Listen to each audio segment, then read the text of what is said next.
Bonjour à tous. Le gouvernement a tenu dans la matinée de ce jeudi 18 juin 2020 une réunion de suivi de la mise en œuvre des mesures officielles liées à la COVID-19 dans les lieux de culte au Bénin. Au cours de cette rencontre, le ministre de la Santé, Benjamin Hunkpatien, a expliqué les raisons de l'augmentation du nombre de cas confirmés et des décès dans le pays. Selon l'autorité ministérielle, les cas graves et les décès enregistrés sont en rapport avec la présence de maladies préexistantes ou de cas de sujets âgés. À en croire ces propos lorsque la COVID-19 survient chez des sujets qui ont déjà des antécédents avec des maladies comme la drépanocytose, l'hypertension artérielle, le diabète. Le pronostic de la maladie est sombre. L'informateur Fraternité, Matin Libre, le matinal et bien d'autres canards rendent compte dans la parution de ce matin des échanges au cours de cette réunion à laquelle le gouvernement était représenté par le secrétaire général de la présidence de la République, Pascal Irénée Koupaki, assisté des ministres Benjamin Hunkpatien de la Santé et Saka Lafia de l'Intérieur et de la Sécurité publique. Nous y reviendrons dans un instant. Pour détournement de fonds au CNHU de Cotonou, un comptable a été condamné à 7 ans de prison hier par la Cour de répression des infractions économiques et du terrorisme CRIET. Plus de détails dans cette matinale. Toujours dans le bulletin matinal d'information à suivre, des clarifications sur les dossiers d'indemnisation des expropriés sur les sites devant abriter les infrastructures du programme d'action du gouvernement PAG Bénin révélé. À suivre également le ministre porte-parole du gouvernement Alain Orunla qui donne des explications au sujet des grandes décisions issues du Conseil des ministres de cette semaine. En lieu et place du débat avec Carles Kitomé, nous décrypterons la réunion de suivi de la mise en œuvre des mesures officielles liées à la COVID-19 dans les lieux de culte au Bénin. Les prévisions astrologiques de ce vendredi 19 juin de l'an 2020 seront une présentation d'Atifa Olafa, Nansirine Fatoubi. Nous rejoindra en fin d'émission avec la rubrique Trucs et astuces. Elle nous dévoilera l'astuce pour soulager une langue qui pique ou qui brûle. Voilà pour le sommaire du jour, chers amis internautes. Merci de vous installer confortablement. On se retrouve dans un court instant, juste après le jingle, pour la présentation de quelques-unes de journaux parus ce vendredi au Bénin. Bonjour à nouveau, chers amis internautes. Nous démarrons ce matin, comme il est de coutume tous les matins, par la manchette de l'informateur qui a titré ce matin « Hausse du nombre de décès au Covid-19 ». Le ministre Benjamin Hunkpatien explique nécessité de renforcer les mesures barrières, les lieux de culte inspectés ce week-end. Plus de détails à la page 3 de la parution de ce matin du quotidien béninois d'information générale et d'analyse. L'informateur, en deuxième titre à la une de l'informateur de ce matin, commune de Cotonou. Déjà 8 conseillers chef d'arrondissement installé. Des précisions à la page 4 de la parution de ce matin de l'informateur. Détournement de deniers publics, 5 ans de prison pour l'ex-comptable du CNHU. Plus de détails dans les colonnes de la parution de ce matin de l'informateur dont l'oreille droite de la une de ce matin vous invite, chers amis internautes, à découvrir dans les colonnes de sa parution de ce matin le journal École des étudiants en journalisme à l'école supérieure d'administration, d'économie, de journalisme et des métiers de l'audiovisuel ESAE. Le journal École a pour titre ce matin à la une, enseignement supérieur, les vacances s'annoncent à ESAE. Fraternité à présent. Prévention contre les ravages de la COVID-19 au Bénin, cibler les personnes à risque, diabétiques, hypertendues, drépanocytaires, asthmatiques, protégez-vous, invite le confrère. Tendance au relâchement dans les collèges. Les explications du gouvernement sur les derniers décès enregistrés vous sont dévoilées aux pages 2 et 3 de la parution de ce matin du quotidien Fraternité. Accident de circulation à Banikwara, 2 morts calcinés, des dégâts matériels. Plus de précisions à la page 7 de la parution de ce matin du quotidien Fraternité. Le quotidien de service public La Nation titre en manchette ce matin « Respect des mesures barrières contre le Covid-19 ». Les autorités religieuses rappelées à leurs responsabilités. Plus de précisions sur ce titre à la page 3 de la parution de ce matin du quotidien de service public. Toujours à la une du quotidien national d'information suivi des investissements publics. Le projet de rapport d'exécution du PIP 2019 validé. Des détails dans les colonnes de la parution de ce matin du Canard. Nous passons à présent au quotidien, la priorité qui titre en manchette ce matin, montée vertigineuse de la courbe de propagation du Covid-19, 597 cas confirmés, 348 sous traitement, 238 guéris et 11 décès. Le pire est à craindre, respectons les gestes barrières et si on tentait à Pivirine, s'interroge le confrère ce matin en manchette. Le Soleil Bénin Info à présent, municipalité de Cotonou, le maire Luc Setondiatroko installe 8 nouveaux chef d'arrondissement. Des précisions à la page 6 de la parution de ce matin du Canard. Le potentiel titre en manchette ce matin, Sorti tous azimuts pour susciter la candidature du président Patrice Talon en 2021. La galère ronge les griots pollueurs dans la danse. Des précisions sur cette manchette à la page 3 de la parution de ce matin de Le Potentiel. Toujours à la une de Le Potentiel de ce matin, difficultés en matière de sécurité intérieure, l'urgence de réformer la police républicaine. Les raisons vous sont dévoilées à la page 10 de la parution de ce matin du quotidien Le Potentiel. L'économiste titre ce matin en manchette cinématographie, le 7e art toujours en difficulté au Bénin. L'image du ministre de la Culture, des Arts et du Tourisme, Jean-Michel Abimbola, est affichée en manchette comme vous l'apercevez, chers amis internautes. Plus de détails à la page 3 de la parution de ce matin du Canard. Nous passons à présent à Notre Époque qui titre en manchette ce matin Covid-19, rencontre entre ministres et religieux. Le gouvernement pour un respect strict des mesures, des détails à la page 3 de la parution de ce matin du Canard. Audience à la Cour constitutionnelle. L'ambassadeur du Japon fait ses adieux au président de la haute juridiction. Des précisions à la page 2 de la parution de ce matin du Canard. Suspension des activités sportives. Oswald Omeki, ministre des Sports, invite les acteurs sportifs à la patience. Son message vous est dévoilé à la page 9 de la parution de ce matin du quotidien Notre Époque. Nous passons à présent au quotidien La Presse du Jour qui titre ce matin en deuxième titre à la une. Après la grande pluie diluvienne d'hier, le Catropo face aux réalités de Cotonou. Des précisions à la page 6 de la parution de ce matin du Canard. L'événement précis, titre en manchette ce matin, pandémie de coronavirus au Bénin, le contrôle des lieux de culte s'annonce. Le Bénin atteint 11 décès avec 597 cas confirmés. Le ministre Rumpati explique les cas de décès et rassure. Des précisions dans les colonnes de la parution de ce matin du Canard. Le député Adam Bagoudou, invité de sous l'arbre à palabre du quotidien L'événement précis. Il faut travailler davantage pour le renforcement du système partisan. Il explique qu'avec le parrainage, le peuple comprendra l'engagement de Talon pour la démocratie béninoise. L'intégralité de son intervention vous est dévoilée aux pages 4, 5, 6 et 7 de la parution de ce matin du quotidien L'événement précis. Le challenge à présent, supposé reprise des opérations de recouvrement de factures d'eau. La SONEB clarifie, rassure et confirme le maintien de la période de grâce. Le gouvernement a tenu à sa promesse.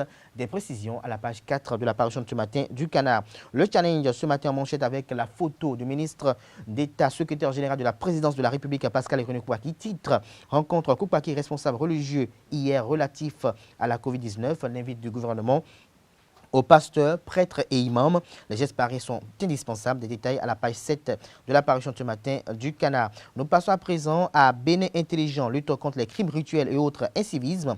La religion Tron protège son image. Des détails à la page 4 de la parution de ce matin de Bénin intelligent. Le Béninois libéré en manchette ce matin pour une gestion efficiente des finances dans nos communes. Patrice Talon trouve la solution. Le maire Malik Sebou, gouverneur de Djougou, salue l'initiative. Des précisions dans les colonnes de la parution de ce matin du Canard. Audience à la Cour constitutionnelle. Les adieux de l'ambassadeur Konichi au président Djogbenou vous sont dévoilés dans les colonnes de la parution de ce matin du Canard. Nous passons à présent à Le Matinal qui titre ce matin en manchette propagation du coronavirus. Cotonou, ville au rouge. Plus de la moitié des contaminés y vivent. L'ancien cordon sanitaire, foyer du virus. Les lieux de culte inspectés ce week-end. Le ministre de la Santé appelle à la responsabilité individuelle. Le point complet de la situation sanitaire au Bénin vous est dévoilé aux pages 2 et 4 de la parution de ce matin de Le Matinal. Nous mettons un thème à la une des journaux de ce matin par le quotidien Diapata qui titre ce matin en deuxième titre à la une, un an après l'élection de la HAC, la coordination de campagne du candidat Basile Chibozo s'en souvient. Elle remercie les disciples du candidat et réitère ses félicitations aux élus de l'actuelle mandature. Des précisions à la page 5 de la parution de ce matin du Canard. Ce sera tout pour la présentation de quelques-unes de journaux. Les quotidiens sont disponibles dans les kiosques au prix de 300 francs CFA et sont également disponibles en ligne. Chers amis internautes, cette émission se poursuit. C'est bel et bien évidemment Free Matin. Nous passons à présent au bulletin matinal d'information de ce matin sur Free Matin. La commission interministérielle chargée de l'expropriation des sites devant accueillir les infrastructures du programme d'action du gouvernement PAG, présidée par le ministre de l'Économie et des Finances, Romuald Ouadaï, a apporté quelques clarifications relatives à la phase de collecte des dossiers pour l'indemnisation des personnes affectées par les divers projets sur le plan national. À travers un communiqué signé du directeur général de l'Agence nationale du domaine et du foncier, Victorien Koublenou, sont acceptés dans le cadre des opérations de collecte des dossiers déjà lancés pour l'indemnisation des personnes affectées par les projets, les actes de présomption de propriété, à savoir les conventions de vente, les attestations attestations de recasement, les attestations de détention coutumière, les permis d'habiter de même que les titres fonciers. Le dédommagement prend en compte aussi bien le foncier que les bâtiments et les autres immobilisations ayant fait l'objet d'évaluation au préalable par les experts immobiliers commis à cet effet. Précise le communiqué. La commission notifie aussi que sur les sites des logements sociaux de Wedo, de la cité administrative d'Arrosoubeta, du marché de Gros de Kanzumpa et Zopa, du marché de Wegbo, les logements sociaux d'Aboumé-Calavi, des logements sociaux de Parakou, de la caserne militaire d'Alada et du site de la marina de Ouida, seuls les dossiers régulièrement déposés au plus tard le 9 juillet 2020 seront traités et les personnes concernées immédiatement indemnisées. 2 nouveaux cas de décès et 25 nouveaux cas confirmés en 24 heures au Bénin à la date du 17 juin 2020. Le tableau sanitaire lié à l'infection au Covid-19 indique un total de 597 cas confirmés avec 348 personnes sous traitement, 238 personnes guéries et 11 décès. Le gouvernement invite les populations au respect strict des gestes barrières contre la propagation de la Covid-19 afin de briser la chaîne de contamination. Je vous invite à suivre le ministre de la Santé qui, au détour d'une rencontre de suivi de la mise en œuvre des mesures officielles contre la propagation du Covid-19 dans les lieux de culte, a fait l'état des lieux de la riposte et expose les causes liées aux récents décès enregistrés. Suivons-le. Avec les mesures qui ont été mises en œuvre par le gouvernement et dont nous avons discuté lors de notre dernière rencontre, qui ont permis de faire face à cette augmentation aussi du nombre de cas confirmés que du nombre de cas graves. Mais comme vous l'avez vu dans les autres pays, la gravité de la maladie est telle que lorsque on arrive à ce stade, le nombre de décès ne fait qu'augmenter, avec toutes les dispositions qui ont été prises par le gouvernement. Ces cas que nous avons sont localisés essentiellement au niveau de l'aire de l'ancien cordon sanitaire. Il s'agit des départements du littoral, qui a pratiquement la moitié, du département de l'Ouémé et du département de l'Atlantique. Ces 3 départements regroupent plus de 75% des cas que nous avons présentement dans le pays. Et les cas graves et les décès que nous enregistrons sont en rapport avec la présence de maladies préexistantes ou de cas de sujets âgés. C'est-à-dire que lorsque la Covid-19 survient chez des sujets qui ont déjà des antécédents, comme la drépanocytose, l'hypertension artérielle et surtout actuellement le diabète, le pronostic de la maladie est sombre. Les 6 derniers cas de décès que nous avons enregistrés sont en rapport avec des sujets qui ont des antécédents de diabète et d'hypertension artérielle. La ville historique de Ouida est l'objet de toutes les attentions du gouvernement béninois et pour preuve, le Conseil des ministres du 17 juin a annoncé la signature d'une convention de partenariat relative à la construction du centre culturel de rencontre internationale de Ouida. Le ministre de la Communication et de la Poste, porte-parole du gouvernement Alain Orula, en donne les précisions. Suivons ensemble. Signature d'une convention de partenariat relative à la construction du centre culturel de rencontre internationale de Ouida. Cette initiative s'inscrit dans la dynamique engagée par le gouvernement pour valoriser le potentiel exceptionnel de la ville au plan patrimonial, artistique, intellectuel et culturel. Le projet a pour mission essentielle de faciliter la recherche historique, la restitution et le partage des résultats avec le public, de proposer un travail pédagogique et éducatif autour des arts. Ainsi, il a vocation à constituer un centre de création et de diffusion de produits culturels qui favorise la prise en compte des enjeux contemporains de la diversité, de l'accès aux nouvelles technologies ainsi que la formation des jeunes.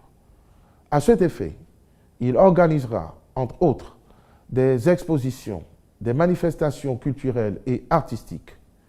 Il assurera le soutien à la recherche ainsi que du travail sur les écritures contemporaines, la promotion touristique et la transmission du savoir-faire. Au regard de l'intérêt manifeste contenu dans ce projet pour la sauvegarde de la mémoire historique, la promotion de l'art et de la culture, le Conseil a autorisé la signature d'une convention de partenariat entre l'État, l'Association Centre culturel de rencontres internationales et la mairie de Ouidah. Le Conseil a également procédé à l'approbation du document de programmation budgétaire et économique pluriannuel PDPED 2021-2023 et a prononcé des nominations dans 2 départements ministériels. Je vous invite à suivre à nouveau le ministre porte-parole du gouvernement et ministre de la Communication de la Poste, Alain Orunla, à l'occasion de la traditionnelle conférence de presse faisant office de compte rendu du Conseil des ministres. Approbation du document de programmation budgétaire et économique pluriannuel DP-BEP 2021-2023. Institué par la loi organique numéro 2013-14 du 27 septembre 2013 relative aux lois de finances, ce document, assorti de ceux de programmation pluriannuelle des dépenses, sert de support aux débats d'orientation budgétaire qui doivent se tenir au plus tard, le 30 juin de chaque année. Le présent document de programmation budgétaire et économique pluriannuelle présente la trajectoire d'une économie en croissance depuis 2016. Il expose les efforts d'assainissement des finances publiques et de consolidation budgétaire notés au cours des 3 dernières années. Il met également l'accent sur les progrès notés dans la situation financière des établissements publics, des collectivités locales et des organismes de sécurité sociale. Par ailleurs, il décline une stratégie économique soutenue par un renforcement des institutions et une amélioration continue de la gouvernance en vue de meilleures conditions de vie des populations. Pour ce faire, une priorité est accordée aux volets tels que la protection sociale et la solidarité nationale, l'accès des populations à l'eau potable et à l'énergie électrique, la construction d'un cadre de vie sain, moderne et durable, le renforcement de la qualité du système sanitaire ainsi que l'amélioration de l'accès des populations aux soins de santé. En ce qui concerne spécifiquement les finances publiques, la politique restera axée sur la sécurisation des recettes et sur le renforcement de la qualité des dépenses publiques. Enfin, il ressort de ce document que si la croissance économique a été soutenue au cours des 3 dernières années avec respectivement des taux de 5,7% en 2017, 6,7% en 2018 et environ 6,9% en 2019, la crise économique liée à la Covid-19 la fixerait autour de 3,5% en 2020 avant qu'elle ne renoue avec la tendance haussière dès 2021.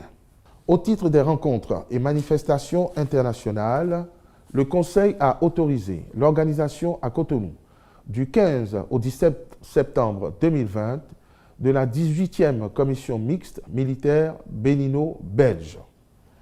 Au titre des mesures individuelles, les nominations ci-après ont été prononcées au ministère de la Justice et de la Législation, en juridiction, au tribunal de première instance de 2e classe de Kandy et après avis du Conseil supérieur de la magistrature, procureur de la République, M. Tokpassi Jacques Fiacre Azalou, à la chancellerie, directeur du Centre de promotion des organisations de la société civile, M. Gilles Bachirou Koffé, au ministère du Tourisme, de la Culture et des Arts, directeur de l'administration et des finances, M. Célestin G. Adango. Face aux défis à relever afin de mettre la commune d'Adiara sur orbite, le maire Germain Renvoyé compte rassembler toutes les forces vives de la cité des tambours, à savoir opérateurs économiques, cadres à divers niveaux et investisseurs autour des projets de développement. Je vous invite à suivre sa feuille de route au micro de Setondé Larius Adiaguinon. Vous savez, quand le chef de l'État a pris le pouvoir, il a pris pratiquement 1 an à faire l'état des lieux, à diagnostiquer et aller chercher des investisseurs pour notre pays. Donc, nous sommes à l'image du chef de l'État. Nous sommes à l'image du chef de l'État. Nous avons un carnet d'adresses très important et nous allons mettre ça au profit de notre commune. C'est-à-dire quoi?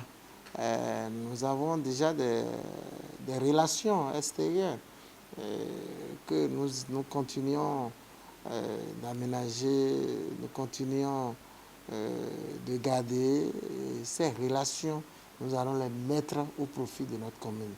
C'est-à-dire quoi? Il faut sortir, il ne faut pas être maire et rester dans les quatre coins. Non, dans ces bureaux, ça ne sert à rien. Il faut aller chercher, il faut sortir, il faut provoquer, il faut ramener des investisseurs qui vont investir dans la commune. Donc nous comptons sur nos relations, les relations des conseillers des uns et des autres, même en dehors des relations extérieures.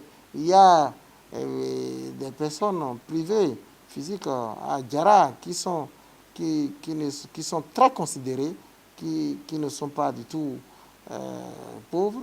On va les faire appel et tous. Il y aura une grande journée, où il y aura la diaspora, il y aura des personnes privées dans tous les domaines, les médecins, les sportifs, les opérateurs économiques, dans tous les domaines.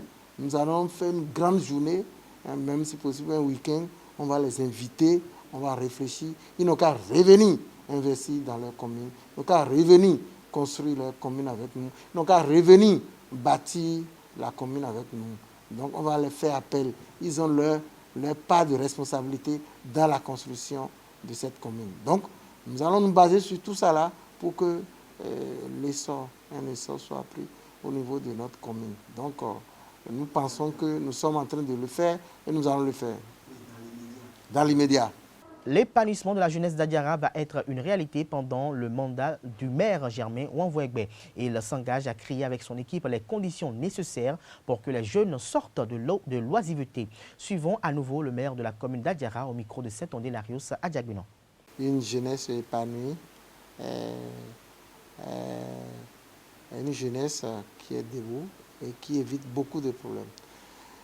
Nous savons que la jeunesse d'Adiara est prête à nous accompagner dans la mesure où nous-mêmes, il faut qu'on soit prêts pour accompagner cette jeunesse aussi. Donc, dans nos projets phares d'ailleurs, la jeunesse occupe une place importante dans nos projets. Une jeunesse épanouie.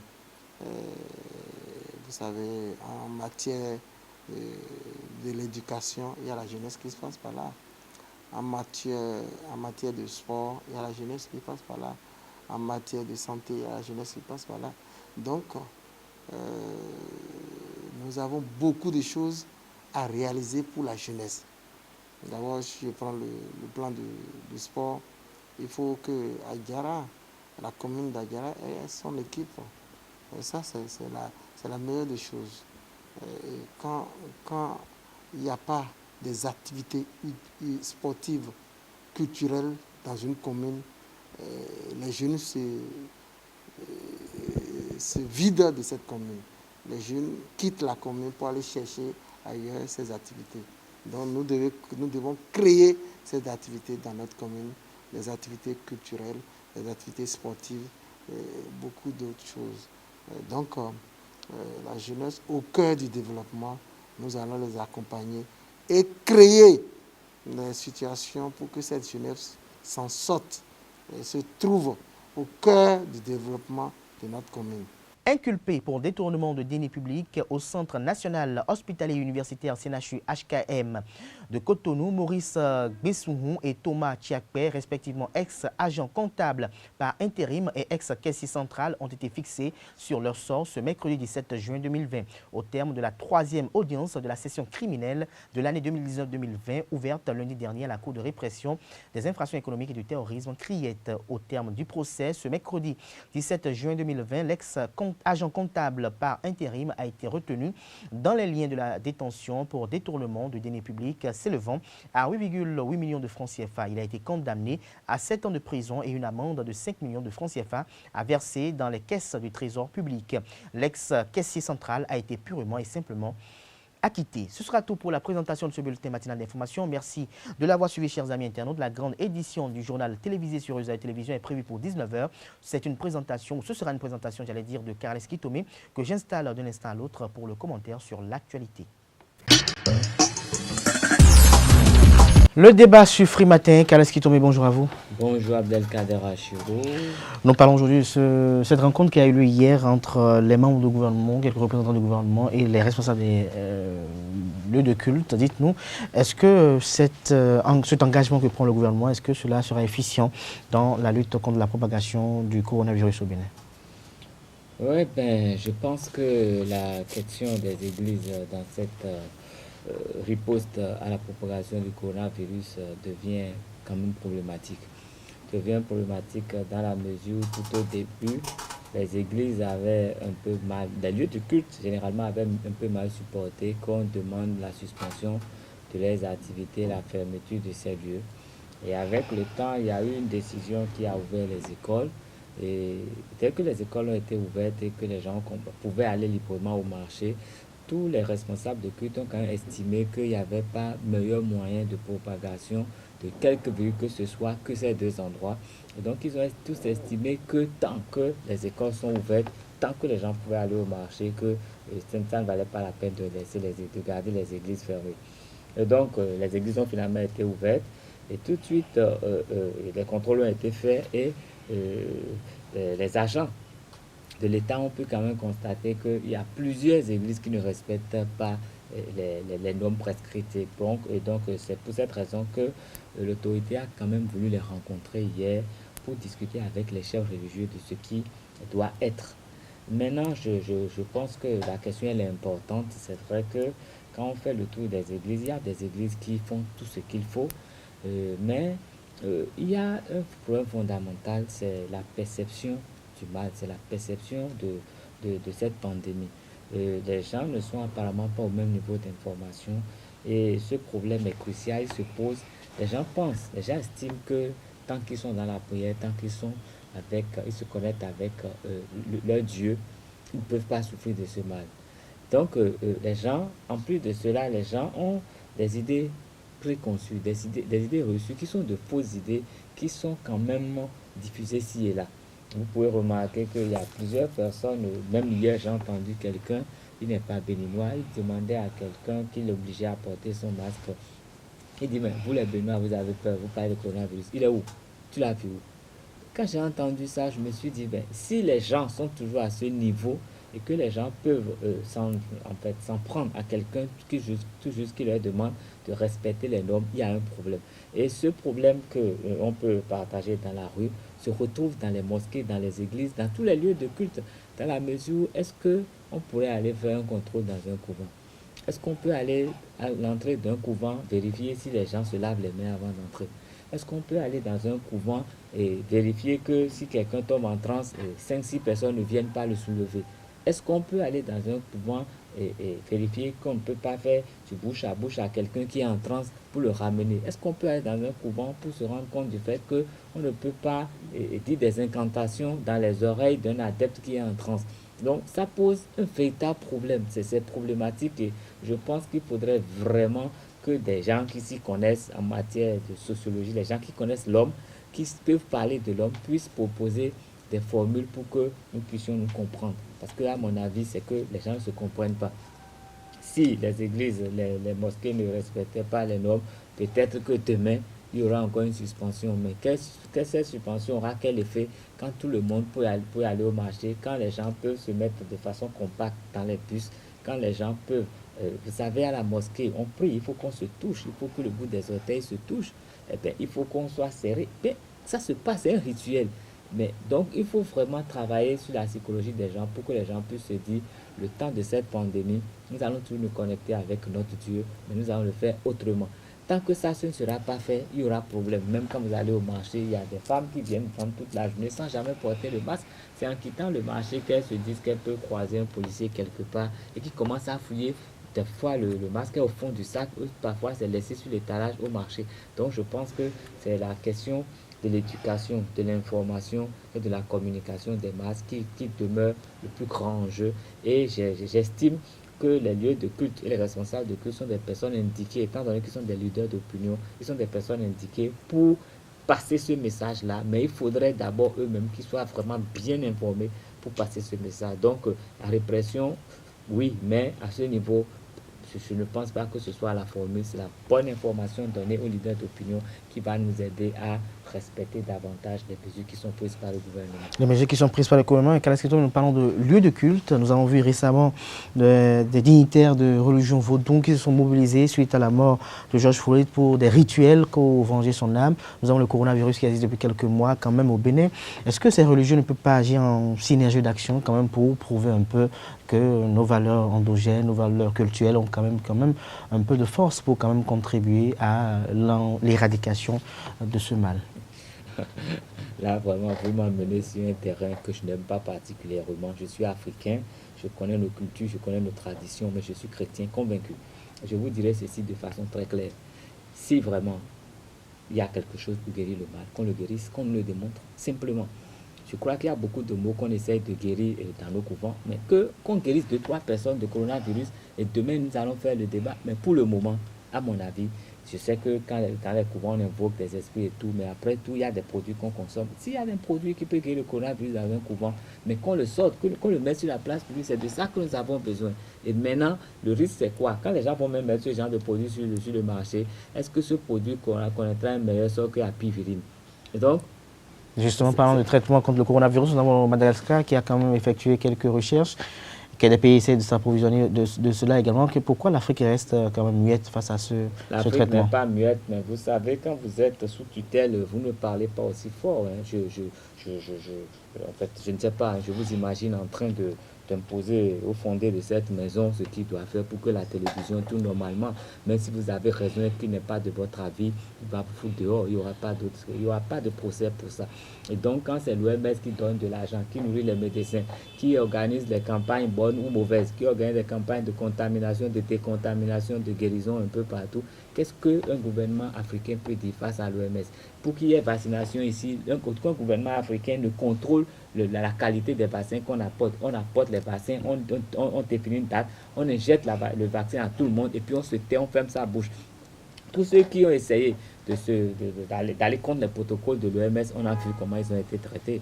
Et donc, je pense que si nous avons des remèdes qui marchent, nous allons nous les appliquer. Nous n'allons pas aller crier à l'OMS qui a ci ou ça. Si l'OMS veut, si ça intéresse l'OMS, ils se rendent compte que nous ne mourrons pas de coronavirus, ils vont venir chercher notre formule et peut-être qu'ils vont nous voler la formule chimique après et ils vont nous revendre ça plus cher. Et donc moi je pense, si nous pensons que nous pouvons guérir, mais guérissons-nous et restons là, et que ceux qui n'ont pas le remède et qui ne croient pas en nous, qu'ils meurent. Le jour qu'ils sauront que nous sommes utiles, ils viendront à nous. C'est pas si compliqué que ça à mon avis. Merci. Je suis désolé de parler aussi de façon aussi bête. C'est normal, c'est l'amertume d'un homme quand même qui se relate ce matin. Merci à vous, Kales Kitome, pour ces échanges, pour cette contribution ce matin. Chers amis internautes, cette émission se poursuit.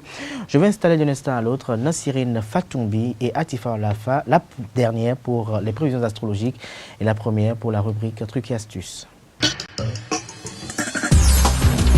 À présent, les prévisions astrologiques de ce vendredi 19 juin de l'an 2020. Atifa Lafa, bonjour. Bonjour avocat de Achiro, bonjour chers téléspectateurs. Aujourd'hui, les prévisions astrologiques ne nous livrent pas assez de messages, mais comme de coutume, nous retenons l'essentiel. Démarrons sans plus tarder par les natifs du signe Bélier. Chers Bélier, sortez un peu de votre routine. Même si vos journées sont chargées, prenez un peu de temps pour réfléchir et relaxez-vous.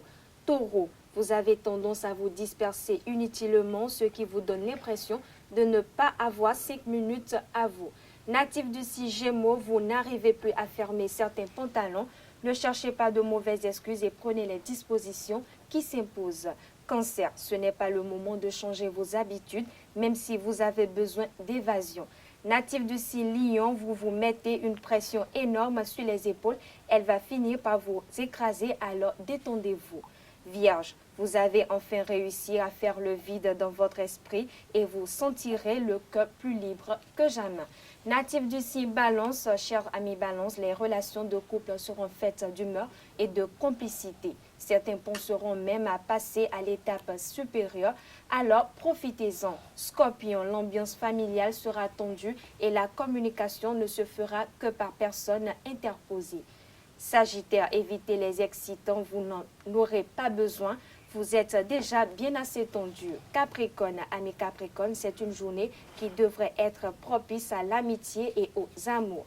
Verseau, toujours dans le message des astres, autant dire qu'il faudra vous marier avec délicatesse, même si vous ne serez absolument pas coopérant.